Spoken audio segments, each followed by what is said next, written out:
जीतने वालों को मेरा सलाम, क्योंकि एक दिन हर कोई जीतेगा। एक स्टडी में 16 लड़कों को खाली कमरे में बैठाया गया। इनसे मोबाइल फ़ोन, पेपर, किताब, वॉलेट सब कुछ ले लिया गया। फिर इनसे बोला गया कि अगले 20 से 25 मिनट आप कुछ नहीं कर सकते, लेकिन आप इस चेयर पर बैठकर कुछ भी सोच सकते हो। इन सब कैंडिडेट्स के हाथ में एक बटन भी दिया गया कि अगर बोर हो तो ये बटन दबा सकते हो, लेकिन इससे आपको जोर का करंट लगेगा, तकलीफ होगी, मतलब नेगेटिव स्टिमुलाई। मज़ेदार बात यह है कि अगले 15 मिनट में 16 में से 12 लड़कों ने बटन दबाया, मतलब 67% लोग 15 मिनट बिना कुछ किए नहीं रह पाए। लेकिन ये तो हुआ सतही तौर पर दिखने वाला ऑब्जर्वेशन। ये स्टडी कई सारी लेयर्स खोलती है। आजकल सेल्फ हेल्प इंडस्ट्री में डिस्ट्रैक्शन के ऊपर जितना लिटरेचर है, उसको पढ़ने से ऐसा लगता है कि डिस्ट्रैक्शन के सारे कारण बाहर हैं, यानी एक्सटर्नल ट्रिगर्स जिम्मेदार हैं। Phone, internet, social media, gaming distraction का मुख्य कारण है। ये बात बिल्कुल सच है कि इन टेक्नोलॉजिकल डेवलपमेंट्स के कारण हमारा ध्यान आसानी से भंग हो जाता है, हमारी आदतें आसानी से बिगड़ जाती हैं। लेकिन रिसर्च स्टडी के उस खाली कमरे में तो डिस्ट्रैक्ट करने के लिए कुछ नहीं था, यानी डिस्ट्रैक्शन का पहला कारण रूट कॉज हमारे अंदर है। दूसरी लेयर है इंटरनल ट्रिगर्स। नीरयाल तो यहाँ तक कहते हैं कि अधिकतर सारे डिस्ट्रैक्शन हमारे अंदर से शुरू होते हैं। Every distraction is preceded by a period of discomfort. हम लोग बैठे बैठे इसलिए डिस्ट्रैक्ट होते हैं कि हम अपने अंदर अनकंफर्टेबल इमोशनल स्टेट्स या अनकंफर्टेबल फीलिंग से बचना चाहते हैं। जब लोग पूछते हैं कि हम डिस्ट्रैक्ट क्यों होते हैं, तो वे उससे भी बेसिक सवाल पूछते हैं कि हम लोग कुछ भी क्यों करते हैं। फ्रॉइड का प्लेजर प्रिंसिपल कहता है कि इंसान एक तरफ दर्द से भागता है और प्लेजर यानी सुख की तरफ जाना चाहता है।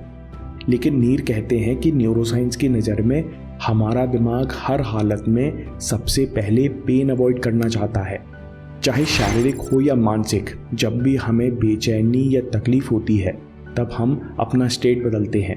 इसी स्टेट बदलने को डिस्ट्रैक्शन कहते हैं।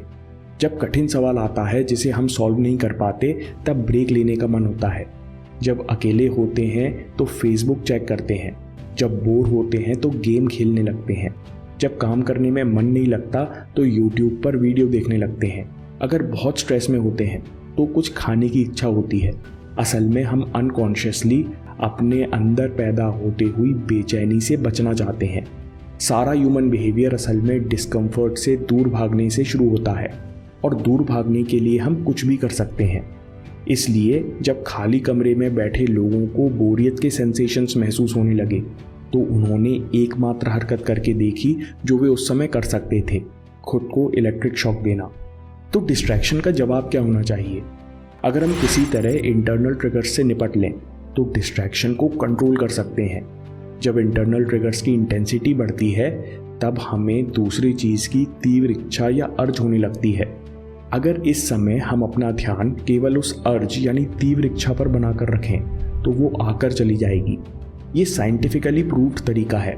इसे साइकोलॉजिस्ट अर्ज सर्फिंग कहते हैं। आपके अंदर जो तीव्र इच्छाएं होती हैं, वो लहरों के रूप में होती हैं। समय के साथ वो धीरे धीरे बढ़ती जाती हैं, फिर एकदम गिरकर खत्म हो जाती हैं। ये तरीका सब प्रकार के डिस्ट्रैक्शन को हैंडल करने के काम आता है। इंटरनेट, कॉफ़ी से लेकर स्मोकिंग तक। जिन स्मोकर्स को 7 दिन ये तरीका सिखाया गया, उनमें से 37% लोगों ने सिगरेट छोड़ दी। नीरयाल ने पाया कि अधिकतर सारी तीव्र इच्छाएं 10 मिनट के अंदर प्रभावहीन हो जाती हैं। इसलिए वो 10 मिनट रूल की बात करते हैं। सबसे पहले जब भी आप अनकंफर्टेबल महसूस करें, 10 मिनट का टाइमर सेट करें और तीव्र इच्छा पर ध्यान दें कि ये आपके विचारों और फिजिकल सेंसेशन के रूप में कैसे प्रकट हो रही हैं। उठकर घूमने की इच्छा हो रही है या जीभ पर चाय का स्वाद आ रहा है। अगर आप अभ्यास करें और सचेत रहें, तो इस इच्छा के पीछे की अनकंफर्टेबल फीलिंग या भावना पर भी ध्यान दे सकते हैं कि ये शरीर में कैसे प्रकट हो रही है। आपके मन में इसको लेकर क्या विचार आते हैं। जैसे कई स्टूडेंट्स पढ़ते पढ़ते अटक जाते हैं, किसी का सर भारी होने लगता है, किसी को पेट में अजीब सा लगने लगता है, कभी कंधों में तनाव महसूस होता है। अगर आप इस समय अपना ध्यान इस फीलिंग पर ले जाएं और बस ध्यान से देखें कि क्या हो रहा है, तो ये आकर बहुत जल्दी चले जाएंगे। अगर आप सचेत रहें तो पता चलेगा कि नेगेटिव इमोशंस की उम्र बहुत छोटी होती है। दूसरा मिलता जुलता तरीका है फ्लोटिंग लीफ। जब भी आपको तकलीफ या बेचैनी महसूस हो तो इमेजिन कीजिए कि आप एक बहती हुई नदी के पास बैठे हुए हो और बड़ी सुंदर आवाज में पानी बह रहा है। उस पानी में कुछ पत्तियां तैर रही हैं। अब सोचिए कि आपने अपनी बेचैनी और परेशानी को निकालकर उस पत्ती पर रख दिया है और वो पत्ती बहते बहते आपकी नज़रों से ओझल हो गई है।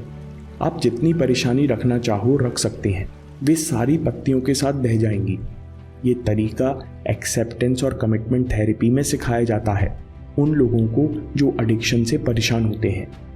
लेकिन अगर आपके अंदर इन एक्सरसाइजेस को करने की विल पावर नहीं है तो आप क्या करेंगे? नीर अयाल कहते हैं कि ईगो डिप्लीशन यानी उपयोग के साथ विल पावर खत्म होना सच नहीं है। अभी तक माना जाता था कि डाइट कर रहे लोग रात में मिठाई इसलिए खा जाते हैं क्योंकि दिन भर कंट्रोल करने के बाद रात तक उनकी विल पावर कमज़ोर पड़ जाती है। लेकिन नई रिसर्च के हिसाब से ईगो डिप्लीशन उन्हीं के साथ होता है जो विश्वास करते हैं कि उनकी विल पावर खत्म हो रही है। असल में विल पावर आपके इमोशन जैसी है। दिन के अंत में आपके इमोशंस ख़त्म नहीं होते। अगर आपने सुबह खुशी महसूस की थी तो आप शाम को भी महसूस कर सकते हो। विल पावर खुशी की तरह ही आप कभी भी महसूस कर सकते हो। बस आपको अपना माइंडसेट बदलने की ज़रूरत है।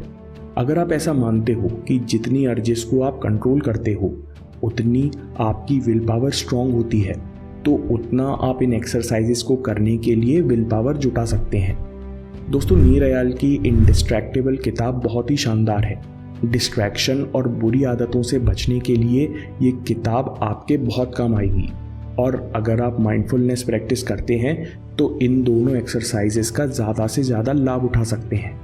दोस्तों, समरी में सबसे पहले इंटरनल ट्रिगर्स यानी डिस्ट्रैक्शन का पहला कारण रूट कॉज हमारे अंदर है।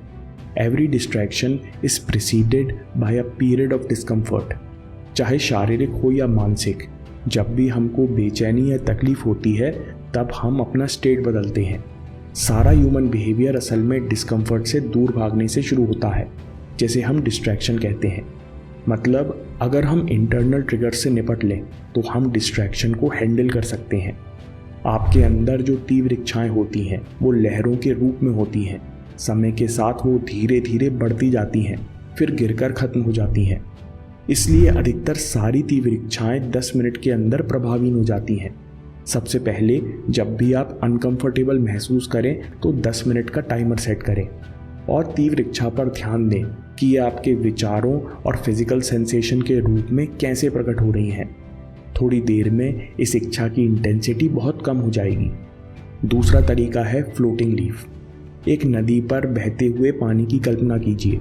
उन पत्तों पर एक एक करके अपनी अर्जिश और बेचैनी को रखते जाइए और फिर उन पत्तों को बहते हुए अपनी आंखों के सामने ओझल होते हुए देखिए। अगर हम सचेत रहें तो हमें पता चलेगा कि नेगेटिव इमोशंस की उम्र बहुत छोटी होती है। फिर भी जब तीव्र इच्छाएं उठती हैं तो आपको इन एक्सरसाइजेस का ध्यान नहीं रहता। तब एफर्ट पैक्ट्स का प्रयोग कीजिए, यानी डिस्ट्रैक्शन वाली हरकत और अपने बीच में एफर्ट से दूरी बढ़ाइए, जिसे एटॉमिक हैबिट्स में कमिटमेंट डिवाइस और एनवायरनमेंट सेटिंग के माध्यम से बहुत अच्छी तरह समझाया गया है। इन दोनों वीडियोस को अभी देखिए या बाद के लिए सेव कर लीजिए, क्योंकि आपके समय से कोई वीडियो, कोई ऐप, कोई न्यूज़ कीमती नहीं है। मैं काम के किस्से लाता रहूँगा। हिम्मत, हरकत, होशियारी, हम जीतेंगे।